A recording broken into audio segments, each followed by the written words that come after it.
Welcome to the Janine Bolin Show, where we share tips from around the globe as we guide practical people with their finances using money tips, increase their incomes through side businesses, and maintain their sanity by staying in their creative zone. Welcome to the Janine Bolin Show, and I cannot tell you how excited I am today. We happen to have Tom Perrone with us today, and the topic of the discussion is what can you do with podcasts? You have so many people, so many business owners, artists, authors. If you're a creative, you're on a podcast of some kind, and there are so many things that you can do with that podcast. We see it, Tom and I see it as a very underutilized aspect of our modern life right now. And the reason why I think you should listen to Tom is not only is he a dear friend of mine for many, many years, but he also is the founder of the New England Consulting Group of Guilford. And he is a business and personal benefit planning group. Like, this man is the one that founded this. He is directly involved with planning the process with clients in the area of real estate, business growth, transition planning, income planning, and using tax strategies and Medicaid asset protection planning to help you help your business grow and become better. The best thing about Tom, though, is he's a big advocate of working in teams. He believes that all clients' advisors should be working together and be aware of each other so that they can help their business client. And by doing that, he really helps a lot of people achieve their financial goals. Thanks so much for being on the show today, Tom. Totally my pleasure, Janine, again.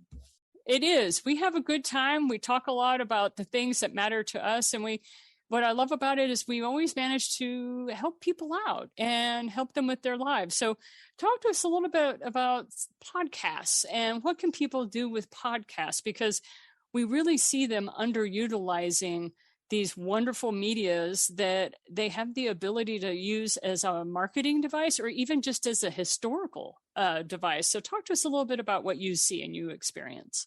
Yeah, I'd love to, because I think it is underutilized. And the thing is, first of all, how many people are ever asked to be on a podcast? Number one, not a lot of people. And so if you're asked to be on a podcast, it's probably the best content for marketing and goodwill that you could possibly get. And the reason for that is you don't have to sit in front of a screen to watch it. You can listen to it on your radio, on your car, in your car, your phone, and it's always accessible. And it's great marketing because most people will listen to part of it. So, but what I noticed after doing so many podcasts myself and having so many guests on, I noticed what they did is they did exactly what they would do with their wills and trusts after we got them set up. They put it in the drawer and there's dust on it, and it drove me crazy. So I made a list out of the blue. It took me about 15 minutes of about 25 things that you could do with your new found podcast that you just got. And I'll share a couple with you and some different ideas that we're using and I'm sharing with our podcast guests and putting some value to this podcast. Let's go ahead and start looking into that. Go ahead and share with us some of those aspects that you were able to work with me on. Yeah, I'll go down a couple of them and we'll talk a little bit about it. That first of all, a podcast is good because once it's done, I could shout it out on LinkedIn to my connections and do a nice shout out and put the link to the podcast to my group. But I could also go into people that I know and ask them, hey, would you shout this out? Do me a favor, shout it out at your LinkedIn. And all of a sudden, you might have 4 or 5 or 6 people shouting out this podcast with a link, and it may be going to 2,000, 3,000, 4,000 people that are now capturing your message and who you are. So that costs the podcast guest, we'll call them the guest, nothing, absolutely nothing. Right. So you're being promoted on LinkedIn. I could also do this, and this is what I do, and Janine, you do it very well. I pre-show it. I will talk about, hey, tomorrow's the greatest day in the world. I get Janine Bolin on my podcast. What a wonderful opportunity. Well, there's one shout out without the show. Then you come on and I shout it out again. So a double whammy. I could repurpose this podcast. So Janine, I could take our podcast tomorrow morning and hey, let's look at the historical what did Janine say a year ago or 6 months ago? Blah, blah, blah. You could put the podcast link on your blog. You have a blog, they come in, they want a white paper or something, but in that blog, you could put that, hey, you want 15 more minutes of what we're talking about? Here it is. Here's the one thing that's underused, definitely, is I just put not only my podcast, but I put a video, what I call a webinar video, or what I call events on demand, which is a webinar one-on-one educationally in my newsletter. And I highlighted one of my friends, Don Camerata, who's a professional business owner. And he talks about professionalism in dress. And he's in my newsletter. So people just have to click that link and they get to listen to Don. And that goes out to 300-400 people. The other thing I can do is I can edit part of the podcast. Now, I can do it because I'm used to working with audio, but maybe someone isn't. But it's so easy. Anybody who knows anything about computers can make a snippet of part of the audio file. And for just that, maybe 3-minute content, use it for the subject that they're talking about. So, for example, I had Joe Perone on today doing a video, and we talked about 5 steps to time freedom. I could have taken step 2, cut that video out, maybe had it for 3 minutes and put it into my newsletter or put it on LinkedIn or whatever I wanted to do. You could. That's one of the, excuse me for cutting in, but that's one of the things that I found out. It's when we came up with the 3-Minute Money Tip podcast, that was one of the most popular podcasts we had because every Friday people knew that podcast dropped at noon, and I had people that would let me know at 12:10 if that podcast hadn't dropped on time because they had set their lunch hour around that podcast just to listen to that 3-minute money tip. And that's what they call snackable content. It's 3 minutes of content that people kind of get to feeling like they have a relationship with you. They get to know you a little bit. And like we all know, if they trust you, then they want to do business with you. And so I can't stress enough what Tom is saying about cutting out audio and having snippets of anywhere from 1 minute to 3 minute are actually very powerful marketing tools. So go ahead, Tom. One of the other things that you mentioned about more than just going on LinkedIn and Facebook and doing social media posts, after you've been on a podcast, make sure that you highlight the host. Like say, hey, just got off Zoom with such and such host. Can't wait to share with you this show. That was another thing where you're benefiting everybody in that regard. Like you said, pre-selling it, if you will. So talk to us a little bit about how you've used some of your posts. You were telling us about the guy with the thumb drives, one of your clients. Yes, I have. I just did one of the oldest law firms in New Haven in Connecticut area, and I suggested to him that he go out and get these small 4 gig USBs, put the law firm's name on it, and then have them put the 30-minute podcast on that USB. And in their client kit that they give to people, or, if someone comes in to talk to them, they could give this kit out and say, hey, listen to this 30 minutes in your computer. You'll know more about our firm. And we go back almost 100 years and you'll get a better feel for who we are. What a wonderful thing. You don't have to be there. You don't have to tell them. They just have to listen. I've been doing that for years, by the way. I don't do one-on-one interviews with people.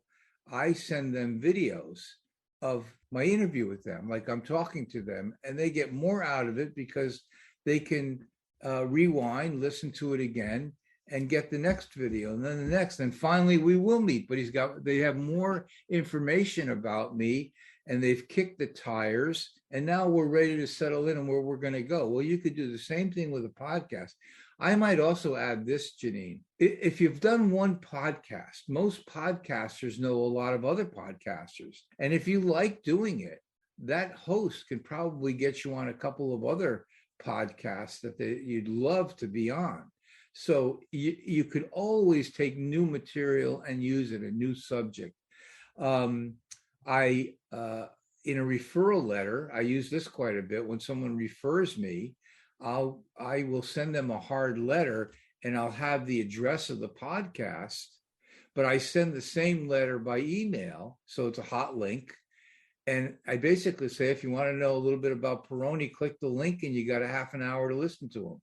So again, another way of learning to who you're talking to. We talked about YouTube posts, taking that podcast, putting it up on YouTube, putting it on your website. By the way, a lot of people say, well, yeah, no, I don't know how to do this. Well, it's not a big deal, because there are a lot of people that are around computers that for very small dollars will do all this for you, but it's the best $100 to $150 you're going to spend. I talked to one of my friends who's a marketing company. I asked him, how much do you charge for your podcast? He said $1,600. I said, wow. And because he'll put it on the website, he'll do everything. But if you already have a website, you don't need to do that. You need to just get a podcast done. And there's a lot of people like me that do it either for nothing, or we charge a very small amount, a couple of $100, because we're not syndicated like Janine. She's the big gun. She's what everybody who wants to be a full-time podcaster wants to be. But she keeps eating up the market and gets syndicated. What can I tell you, Janine, right? Right. We have a tendency to do that. Well, So those are some of the tips and tricks that we're talking about today with Tom Perone, who is the founder of multiple groups. If you are looking for a way to figure out how to take your business not only to the next level, but to be able to plan, do some strategic planning, tax-based planning, he can help you out with that. But also, when we get back after the break, we're going to talk about when you're on a podcast and you're a guest on the show. We came up with a list of 27 different things that you can do with that one show so that you can market with it and bring more value to your clients and customer base. So we're going to see you right after the break. Catch you on the other side.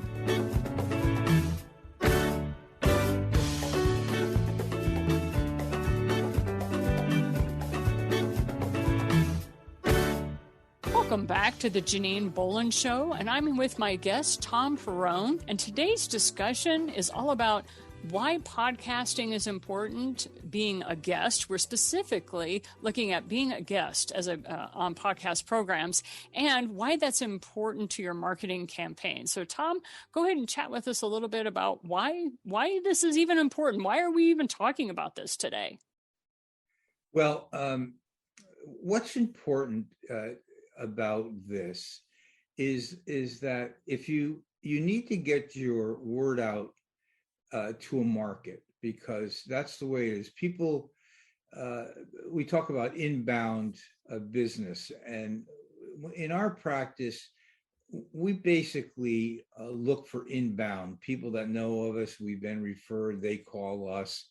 And in the old days, 51 years ago, it used to be all outbound. You didn't sit and make phone calls. Well, that's different nowadays. So you got to get out there, and there's a lot of noise. Now, I think one of the things, podcasts are so wonderful.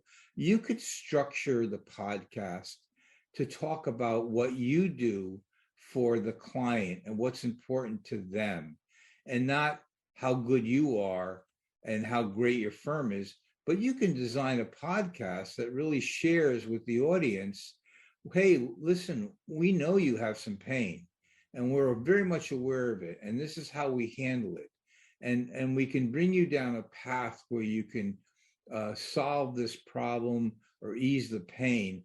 And gee, you know what? People will listen because you can promote the questions that you want on that podcast and have it designed for that purpose. It's not just a random conversation.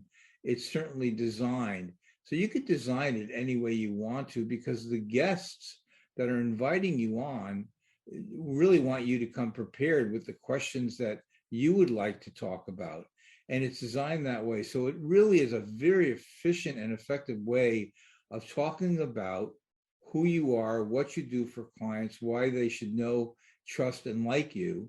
So it's a great medium. I think it's really, really wonderful. Well, in the previous segment, we were talking about several of the tips that what people can do with the podcast after they've been a guest. And podcast hosts are more than willing to give you the MP3 files or MP4 files so that you can cut them up and use them in whatever way you want. So go ahead and talk to us about some of the things that you've been able to do with transcribing, after you transcribe the show. A lot of people don't transcribe the show. But you have transcribed the show. Talk to us about what you do with it. Yeah, I've suggested to people that they have the beginning of a book. If you think you're doing a podcast for 40 minutes, there's a lot of content there. You could have that podcast transcribed, and all of a sudden you've got documentation, which could be a start of a small book, with Shook that we talk about with Mike Capuzzi. And, you do a couple of podcasts and have them transcribed, and all of a sudden you've got a book in play that you can create. You may have to write a couple of chapters, but you've discussed the book itself on the podcasts. And I think that's a great way, or even if not a book, a long white paper. Again, my guest today, which we did a video and a recording, is going to talk for 45 minutes about the 5 steps needed to create more time for yourself in business. Now, that could be a white paper in and of itself, and a transcription can actually do that for them. I think that's a great idea. Again, I like the idea of repurposing the conversation, because you might talk about something today, but 6 months down the road, there's nothing wrong with pulling that back out and getting into the literature. You don't have to always do new things. So again, if someone does a podcast, they may like doing it, they'll get on other shows, but now you got to get it out. And again, I'm looking at 25 ways I use the podcast, and not one of them costs any money, not a dime. Isn't that interesting? An excellent marketing on that, because you were even talking to me about take the transcription from your podcast, and so maybe you have no interest in writing a book on it, but you break it up into multiple blog posts, and you just have continue reading the article next week when I post the second half. Make it a series of sorts. That was another idea that you were talking about. Well, yeah, and you can again, nowadays, I don't know much about these current programs where you can have an event. I think LinkedIn's got a LinkedIn event or something, but you can pre-record these things and use that as the event, so you're not there. The one thing about doing podcasts, when you start doing them, it's a very easy way of creating content, but most people like to do them. They get comfortable with it, because they're kind of talking about their business, and they're talking about themselves and how they help their clients out. Those are 3 great topics for a business owner. And, it changes, because you might change a market. You can do a new podcast on a new market and use it through your newsletters and all kinds of stuff. Almost anything that goes out of your office to a client or anybody else could have a link in that hard copy or the email, and you never know who's going to click it. And there you go. You're off to the races. But I think people that do the podcast really should take a little time and know that even if they use a couple of these ideas, it's better than what they're doing now. It's much better than what they're doing now, which may be close to nothing. Like, they do the podcast and I think that's it. That's all I need to do. I've been on there. The show host will do all the marketing for me, and they don't realize how much leverage they can actually get out of that 30 to 45-minute show they were on. I'll give you an idea of what I'm doing on LinkedIn, and I'm doing on Google Business, Google Places, I can't remember. I have Liz Hill doing some work for me, why my wife does some work. But basically, I'm taking blogs and I'm redoing them over with video. So I'm taking the content of a blog I wrote a year ago, 2 years ago, 10 years ago, and I'm taking it, excuse me, and I'm either doing an audio or I'm doing a video, maybe a 3-minute video on it, and I'm posting it. That's interesting because now I'm repurposing, but it's still new. Now I've added a video or an audio. You don't have to do a video. You can, excuse me, I'm sorry, Janine. You can actually take an audio on your phone or something and talk about something and post it. Let's go back to that transcript. A half-hour show will give you enough transcript information that you could probably make a blog post for every month for a year. Really, and just take it in segments. So it's the podcast is one of the most powerful sources of content, not in and of itself, but what you can do with it, from the editing, from the snippets to the transcription, just a bunch of stuff. So again, my frustration was always to say, hey, we just did a great show. Don't put it in the drawer. This is really good stuff.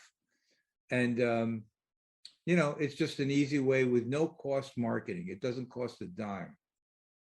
Now you might be on a show that they produce it and stuff and it charges you some money, but that's still worth it because again, I come back to people that are charging an enormous amount of money. And that's it to do it. But I know, Janine, when you talk to people and you have them the podcast, you share with them all these ideas to use it for them and that they can use it. It's just a matter of whether they do it or not. There's always so many ways that you can repurpose audio content as well as written content. And frequently business owners are so busy, they don't have time to sit there and be creative and constantly going about generating additional content. So I encourage them, sit down with me or Tom or somebody else who's a podcaster and let them interview you. And one of the best ways to set this up is how you're going to learn more about me, right? As the business owner, it's like, learn more about me. And this is something Tom talks about a lot. Either you post it on your website or have it as a hyperlink on your email where it goes to this podcast or this episode, what have you, so that people can learn more about you. And then you can start writing additional content. So one of the best ideas I ever heard from was David Jennings, who created Systemology. And he created a book, Systemology. The book was created through a 3-day seminar that he was giving. And then after he recorded that 3-day seminar, he took all the transcripts, put them together, handed them off to a ghostwriter, asked the ghostwriter to build it out into a book format.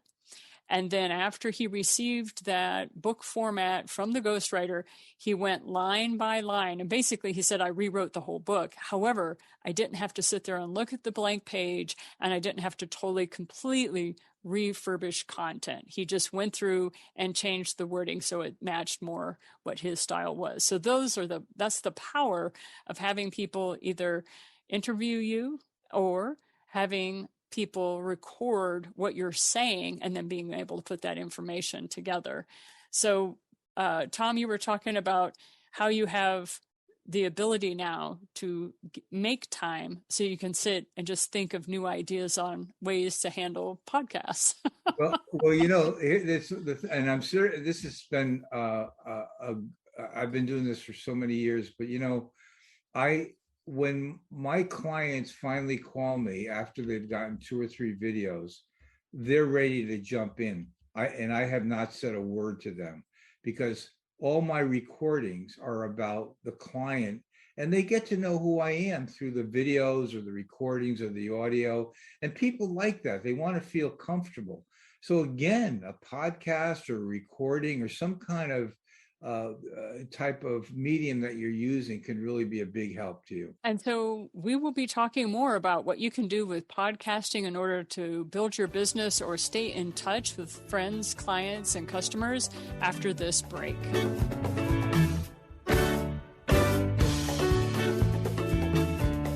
Hey, welcome back to the Janine Bolin Show, and I'm sitting here with Tom Perrone, who happens to be one of the financial gurus that helps folks who are business owners. It helps them get into the retirement mindset, helps them with investment strategies. And one of the fascinating things is this guy is always learning something new, always doing something new, and just recently decided to build an online course. Why? He just wanted to kind of test drive it to see how well it would work, because he's been doing videos and audio programs for so long that to do an online course didn't seem that much more difficult. So, Tom, why don't you tell us a little bit about why you started to build this online course? Well, thank you, Janine. I think it's a great course, but it's a timely course because I really built it for people somewhere between 35 and 55 who really had a tough time saving money. And they know that retirement's not that far off. And hey, Janine, you have 4 kids. The amount of money they're going to need when they retire based on the way inflation is going to be a lot of money. And unfortunately, I saw a stat last year where the average person in the United States has something like $25,000 in their 401. I couldn't believe that. But I looked, 51 years in practice, building a multi-million-dollar practice on retirement for not only business people, but other people. I realized people did not have a lot of knowledge about money, and you don't have to be on Wall Street to be successful in retirement. But there is a literacy factor that I thought, well, what's the 2 reasons that I came up with 2 reasons that I felt people are not saving money. It's misinformation and it's discipline. And I built it around there, and I took it from that point, and I did step by step in phases, how to start, what to look for. Don't worry if you're not getting to the point where you expect to be, but over time I did it like a stepstone type of thing. But in time you will be doing it. And I brought up a lot of things about the people will hear the market. It sounds so great at times, but no one ever talks about the downside of the market. So we talk, and I don't have a bias. It's just that I want both stories to be told. And I did models in there. I used my own software that I've been using for many, many years. And I have a bunch of PDF guides that are extremely written by one of the best publishers in the United States. And these guides can be 15 pages to 125. They're downloadable. Just the guides alone are worth the $97.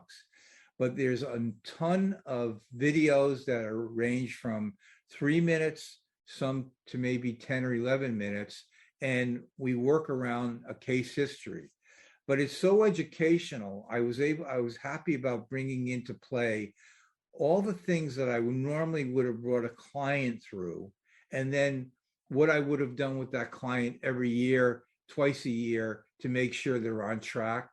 And I know if they follow what I'm telling them to do and don't get it caught up in the minutia and all the sparkly things that you hear on NBC, then they'll be successful. But they've got to start doing it because at some point someone's going to, the biggest fear that these younger people should have is they keep kicking Social Security down the road. And at some point they're going to say it's gone, and you're going to have to start putting money away. And it just might be too late. I'll give you an example, Janine. Compound interest. People have no idea of the power of compound interest. And I share that. And I have a spreadsheet in there to show them that if you compound $1 out over time, what does it look like versus simple interest? So it's a very educational thing. I was very proud of it. Actually, I put it together because I wanted it to be I wanted it to be something that people could use, and it is for those people 35 to 50, 55. But again, if you're someone like me who have a lot of grandchildren, it could be a good gift for them to start learning because they can learn on their own at their own time. Um, but yeah, so that's why I did wrote it, and I'm hoping that people will learn enough and get through the discipline and the information so they could feel comfortable putting money away for retirement. And you talked about there are two reasons you did it, that people need help with discipline and they also need help with the misinformation that's out there. So one of the things that you and I have talked about is the compound interest. You know, that's the old joke of, do you want to take $1 million or do you want to take a penny that doubles every day for 30 days? And you find out at the end of that exercise that if you're compounding that penny, that over the course of that 30 days, you end up with something like, I think the time I did was like $3.5 million or something like that. It doesn't seem like much when you're compounding it if you don't understand what compound interest is doing. So when you talk about misinformation, what are some of the areas that you have seen where people got misinformation and what you're trying to combat it in this course? Yeah, tax-free and tax deferral is key. People don't understand that. For an example, let's say a company has a 401k and the company says, well, we'll give you a match of 6% of your salary if you contribute X. Well, my God, that's 6%, 6% that's not even taxable to you. And it compounds tax-free in a plan, and the company's putting in. Why would you not participate? I've had people in some companies that we had a nice pension plan, and they said, I want to take my money home. Oh, so you want to take your money home, get taxed and not saved. So again, that's that knowledge and the discipline of saying, I'm going to put the 6% in and do without. So I'm successful down the road. Another area that I see is people having too much money in, for an example, the bank account, with the idea that I need $100,000 in my checking account because what if something happens? And I'd say, when was the last time you ever had to write a check for 100,000 because something happened in your life, right? So I said, well, at the very least, why don't you find something that you can put it in to earn a little more interest, and it's there, and if you need it, you take it out of there. So that's another thing. Tax-free income. Now, people don't understand something. A lot of people is that back in the 70s, our tax rates, our income tax rates were 75%. I think at one time it even hit 90%. In England, it was 90%, meaning you made $1 and 90% ended up in taxes. I mean, 1913, that was that. So it's, as you see what's happening in our economy today, the government needs money because they're overspending. They're going to be taxing more and more of our income. So what's a tax-free dollar worth to you 20 years from now? So there are plans that you could put money in where you can extract it out totally tax-free. It's in the code. It's set in the code. It's codified. It's not going to change. And people are not aware of this. So if all of a sudden today you're in a 22% tax bracket, but when you retire, you're now in a 40 because you're going to have Social Security and other income coming in, that dollar that comes out tax-free is not affected whatsoever. People depending on Social Security. I think people my age, I don't worry about it because the politicians don't have enough guts to deal with it. So we're free. But I think the younger people, though, I don't know what they're going to do with that. You know, in 1935, when they did it, there were 100 people paying into the system for every beneficiary. Plus, at that time, mortality was 64.5. So the politicians knew the chances of using that money was nil. But now it's where we are now is people living to 85, and there's only 2 workers for every recipient. That's trouble. and we're out of money anyways there. So you need to be self-sufficient because if you don't do it for yourself, no one's going to do it. There's no safety net here. Another misunderstanding is if today you make $100,000, I'll use this as an example, and let's call inflation 3%, and your final earnings are end up at 175,000 25 or 30 years from now. Don't fool yourself. You're living on $175,000. Don't think you're going to retire when you're 65 on April 15th, and you're going to live on $40,000 like you did 30 years ago. You're going to need 120, maybe 130,000, 75, 80% of what your final pay is. It's only because you created a standard of living. Well, I won't have a mortgage. I won't have kids to educate. Yeah, look at the gas bills. Look what the taxes on your house are, right?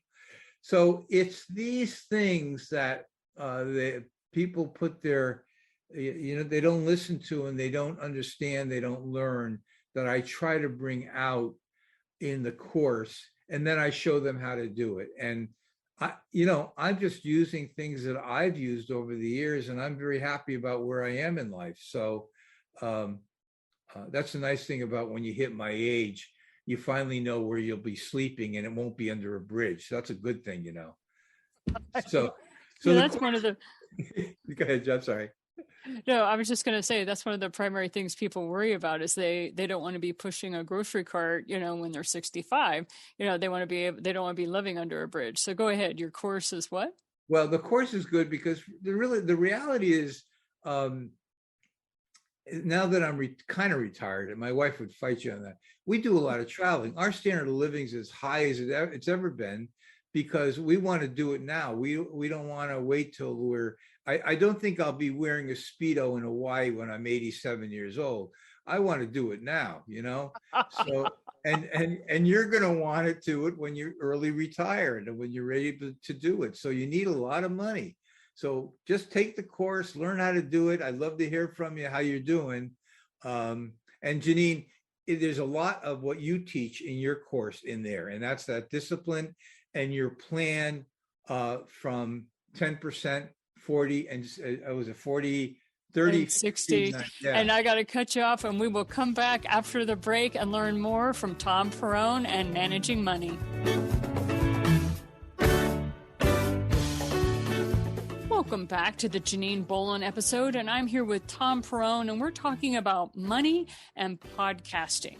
So if you're one of those people that you're an author, you're a creative, you're a business owner, you are enjoying the fact that you're either on YouTube channels or you're with podcasts, we just wanted to share with you some of the things that we've learned over the last, I've been in podcasting since we were called audio bloggers back in 2002 with Blog Talk Radio, when they didn't really even know what to call what we were doing. YouTube wasn't even around yet. So that's how long I've been in the biz.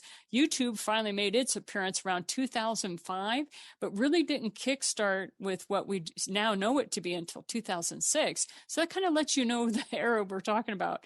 But Tom and I have been talking about how we use marketing strategies with podcasts to not only increase our business, but also how we help leverage the money that we do have in our business so that we do as much marketing as we can, dollar free. So welcome to the show, Tom. Thanks so much for being with us. Well, Janine, again, it's always a pleasure being on your show. Always fun. So let's talk a little bit about one of the things that you've learned when you first started getting into podcasting a couple of years ago, and you were being a guest. Talk to us a little bit about what you learned regarding the importance of being a good guest and by having a media kit. Oh, that was, and Janine, I give you all the credit there. I did not know what the heck I remember meeting you, and you said, well, you gotta have a media kit, and I didn't know what it was. And thank God you have this wonderful course that set me straight. I have one. I'm always updating it. And the media kit is so important. So let me go to a scenario that's very important as a podcast host. What I learned, and I tried to explain to guests, I love you. Come on the show. You'll be prepared, but do me a favor. You need to prepare me too.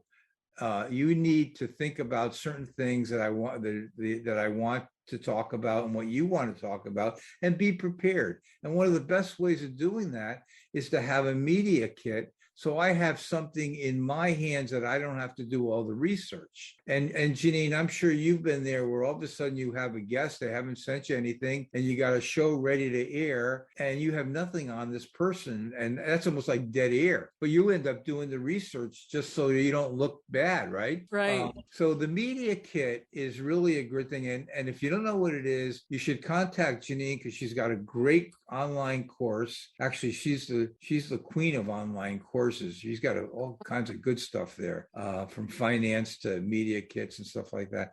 But the media kit's important. And if you're going to be a guest, be a serious guest, make it easy for the host. And I'll tell you why. Because that host will have no problem referring you to their other networked podcasters and saying, this would be a good guest. Janine, you and I talk about that all the time. We have so many contacts that are similar, yet enough different that it makes it very easy. So podcasters are huge networkers. I know you hear all the time that networking is king and you need to get out there and network.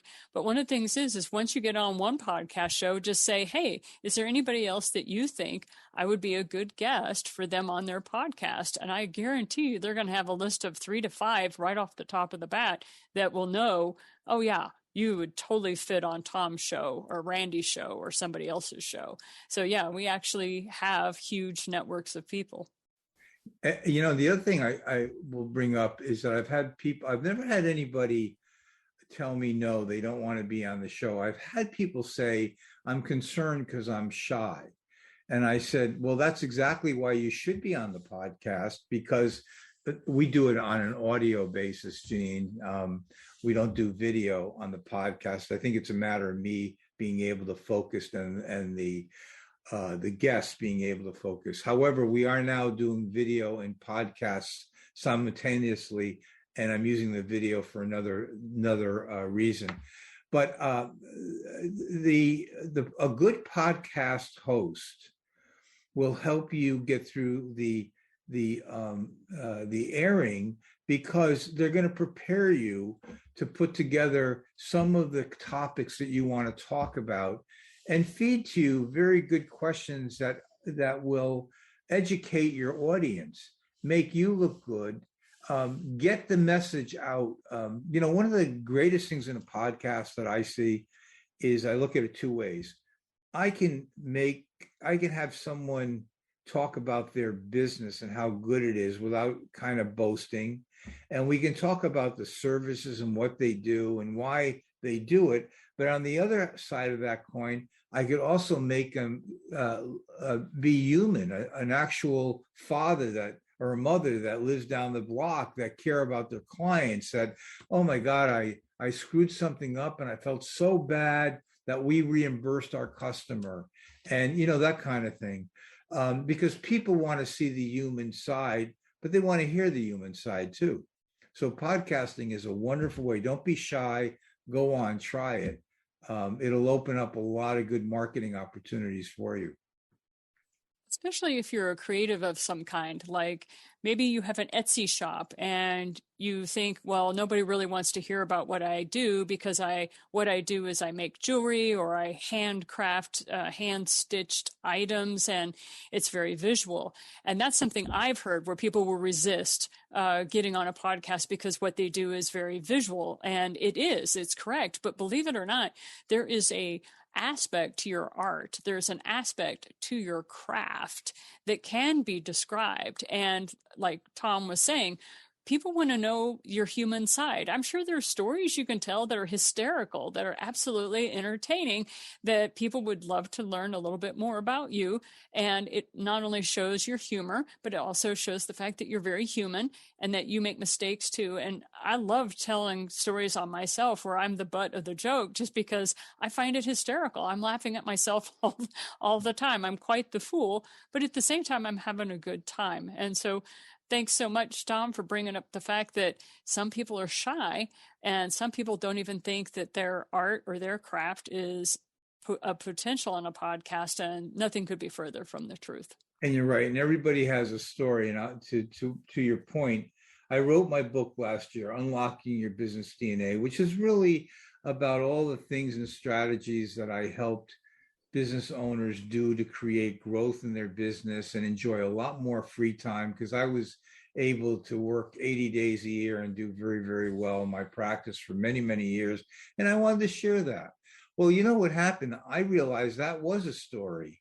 And the more I got into what was happening in my life that I really never thought about, I said, gee, wouldn't it be nice that people could come on and share on a podcast? I didn't even think of a podcast, Janine, about, gee, this is what happened in my business. And I failed for 4 years, but then I did this and now I'm successful. And I want to share that. Don't give up. Do this. Don't do that. So my show is really all about how to build and grow and protect your business. But there's a lot of blemishes in between. We all make them.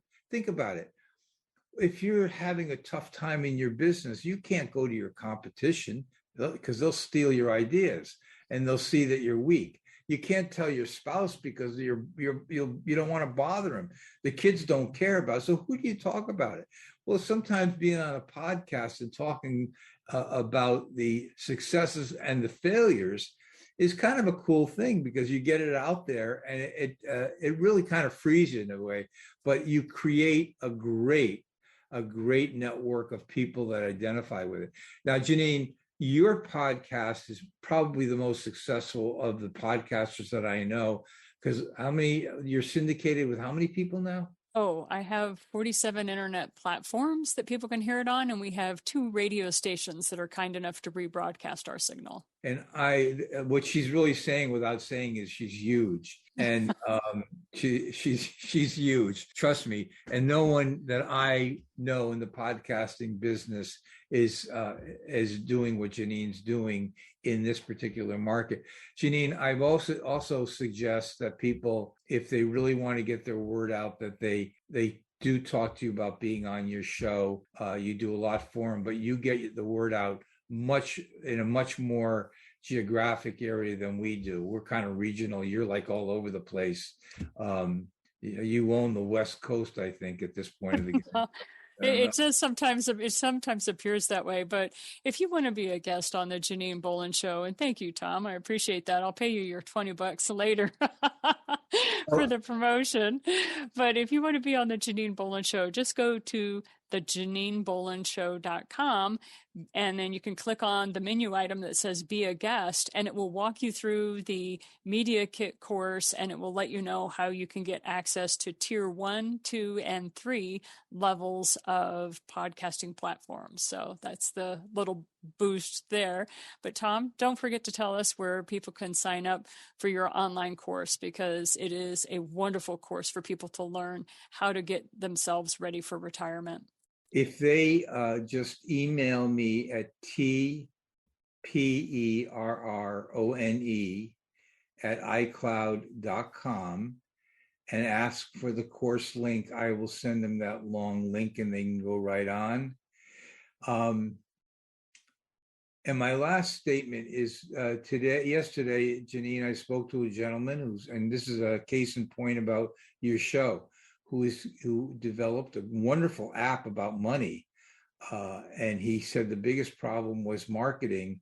And I said, I pointed right to you and said, call this woman. She will get the word out like across the nation, for crying out loud. And so he's going to call you. But that's the value of your podcast. Your podcast has so much power. Again, you can be on Janine's podcast and get a lot more than being on 10 other small ones. But, that's the power of a podcast. And thank you very much. I appreciate your compliment. No, yours is good. And we all learned from Janine. So, but in any event, Janine, it's been wonderful visiting with you. And again, there's so many things that you can do with a podcast, and people should know that you can do it without spending a lot of money. And I think that's the take-home message with today's show. Thank you so much, Tom Perrone, for being with us today, being the money manager and assistant that you are. And I'm Janine Bolin, and we'll catch you on the flip side. See you next Sunday. Thank you for listening to The Janine Bolin Show. Be sure to subscribe to our show notes by going to thejanинebolinshow.com, where you'll find additional resources as well as the opportunity to sign up to receive our program in your email each week. Be sure to visit our sponsor at the8gates.com.